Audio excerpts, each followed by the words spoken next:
ঢাকায় অবস্থিত কাতার দূতাবাস সড়কটি শেখ হামাদ বিন খলিফা আল থানি সড়ক নামে নামকরণের প্রস্তাব করছি। আমি এরই ভিতরে গতকালকেই ঢাকা সিটি কর্পোরেশনে একটি উপযুক্ত সড়ক নির্ধারণ করে সেটিকে মরহুমের নামে নামকরণের জন্য আমি এলজিআরডি মন্ত্রণালয়কে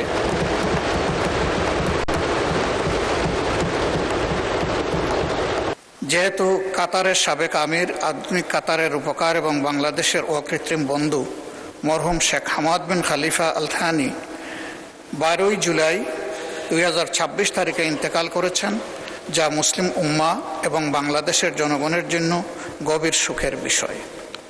তার দূরদর্শী ও প্রজ্ঞাপূর্ণ নেতৃত্বে কাতার একটি আধুনিক, সমৃদ্ধ ও বিশ্ব পরিসরে প্রভাবশালী রাষ্ট্রে পরিণত হয়েছে এবং তার শাসনামলে বাংলাদেশ কাতার দ্বিপাক্ষিক সম্পর্ক এক নতুন উচ্চতায় উন্নীত হয়েছে।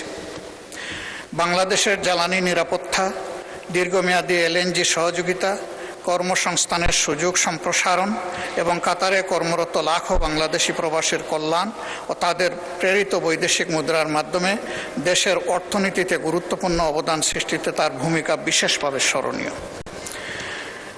মহান এই ব্যক্তির স্মৃতির প্রতি যথাযথ রাষ্ট্রীয় সম্মান প্রদর্শন করে ইতিমধ্যেই এই মহান সংসদে সর্বসম্মত প্রস্তাব গৃহীত হয়েছে এবং একই সাথে একদিনের শোকও পালিত হচ্ছে।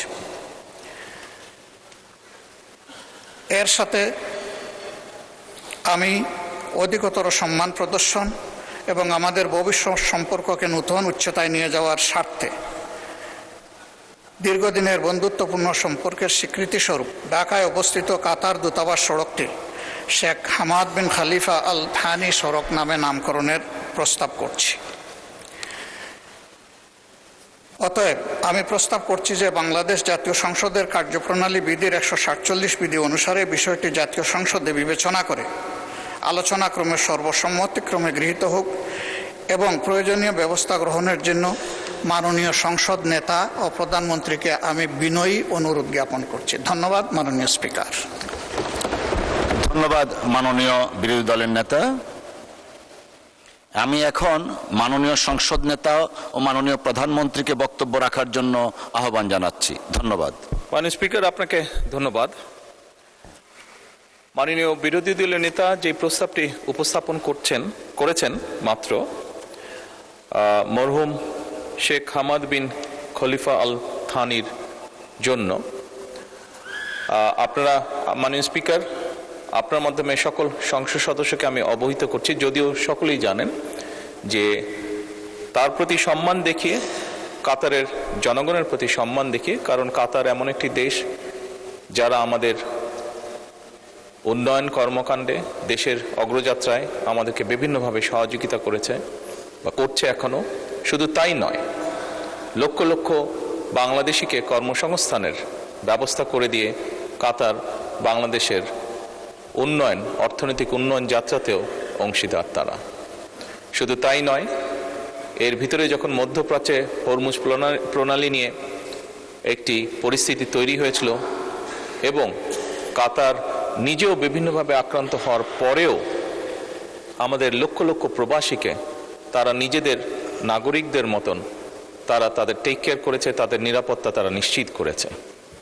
মাননীয় স্পিকার, এই সকল বিষয় বিবেচনা করি মরহুম শেখ হামাদ বিন খলিফা আল থানির জন্য আজকে রাষ্ট্রীয় শোক ঘোষণা করা হয়েছে।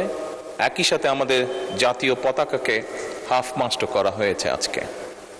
এরই ভিতরে যেটি প্রস্তাবনা সম্মানিত বিরোধী দলের নেতা উপস্থাপন করেছেন, আমি এরই ভিতরে গতকালকেই ঢাকা সিটি কর্পোরেশনে একটি উপযুক্ত সড়ক নির্ধারণ করে সেটিকে মরহুমের নামে নামকরণের জন্য আমি এলজিআরডি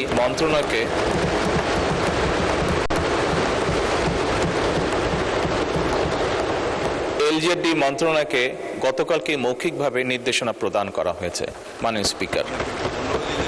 এবং আজকে মাননীয় বিরোধী দলীয় নেতা এই বিষয়টি উপস্থাপন করার জন্য আমি আন্তরিকভাবে সরকারের পক্ষ থেকে মাননীয় বিরোধী দলের নেতাকে আন্তরিকভাবে ধন্যবাদ জানাচ্ছি। মাননীয় স্পিকার, আপনাকে ধন্যবাদ।